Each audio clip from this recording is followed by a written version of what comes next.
Tak terasa, kita sudah masuk ke bagian kelima, aktor and partner effects.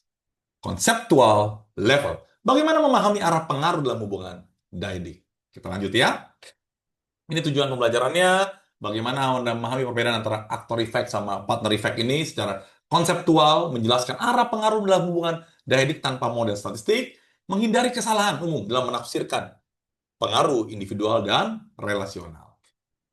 Pertanyaan kuncinya, pengaruh siapa terhadap siapa? Jadi setelah memahami konsep interdependence, muncul pertanyaan mendasar. Pengaruh siapa terhadap siapa yang sedang kita jelaskan?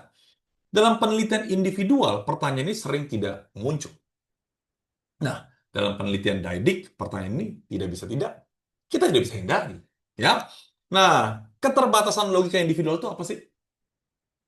Jadi asumsi yang tidak lagi memadai. Dalam penelitian individual, individu diasumsikan berdiri sendiri. Pengaruh dianggap berasal dari dalam diri individu itu sendiri. Jadi dalam konteks diadik, asumsi ini tidak cukup. Nah, sumber pengaruh dalam diet itu dari mana? Ada dua sumber pengaruh utama. Dalam hubungan diadik, pengaruh dapat berasal dari diri individu sendiri atau pasangan relasionalnya. Inilah dasar perbedaan aktor dan partner. Kita akan lihat ya. Jadi namanya aktor efek itu artinya merujuk pada pengaruh karakteristik, kondisi atau sumber daya seorang terhadap outcome dirinya sendiri. Jadi individu bertindak sebagai aktor. Dampak muncul pada individu yang sama. Ini namanya aktor effect. Ya.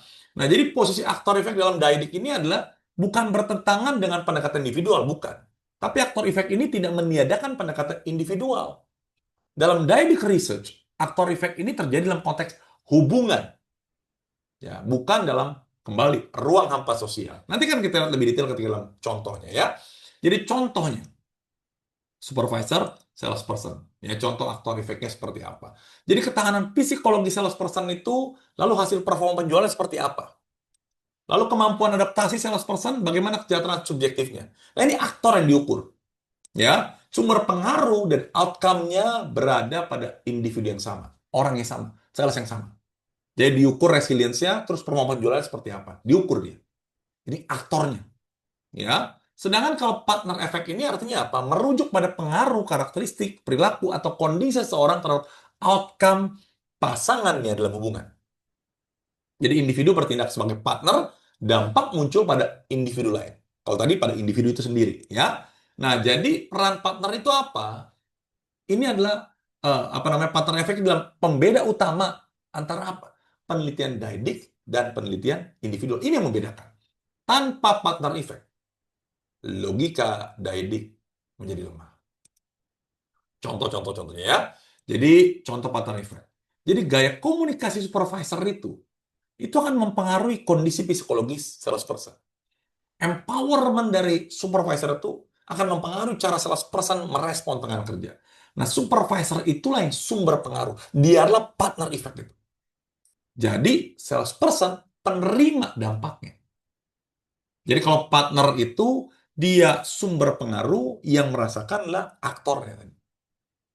Ya, cukup jelas ya. Nah, jadi Bapak Ibu dan teman-teman sekalian, aktor dan partner kembali ya, tidak harus simetris. Lihat materi di bagian sebelumnya ya.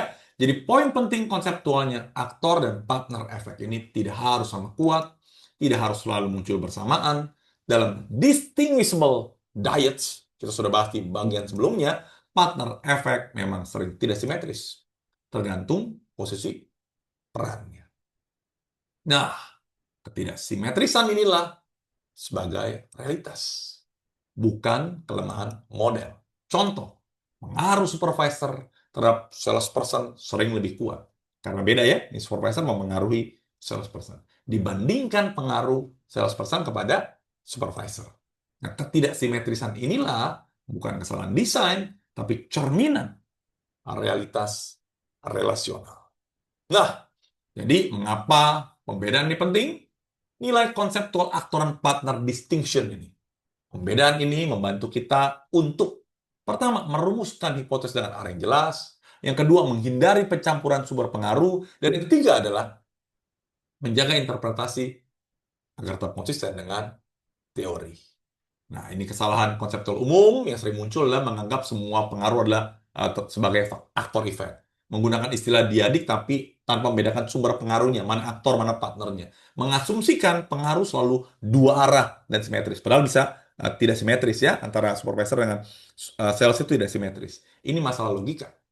Sekali lagi ya, dyadic thinking. Kita bahas dalam bagian sebelumnya ya. Jadi aktor efek itu pengaruh individu terhadap outcome diri sendiri. Ya, partner effect itu adalah pengaruh individu terhadap outcome pasangannya. Jadi pembedaan ini bersifat konseptual. Jadi fondasi bagi kita untuk memahami model dyadic formal. Lalu pertanyaan berikutnya adalah, bagaimana logika aktor dan partner ini bekerja dalam hubungan nyata di organisasi? Kita akan bahas dalam bagian 6. Tetap ikuti terus konten-konten saya supaya paham detail dan jelas tentang dyadic research.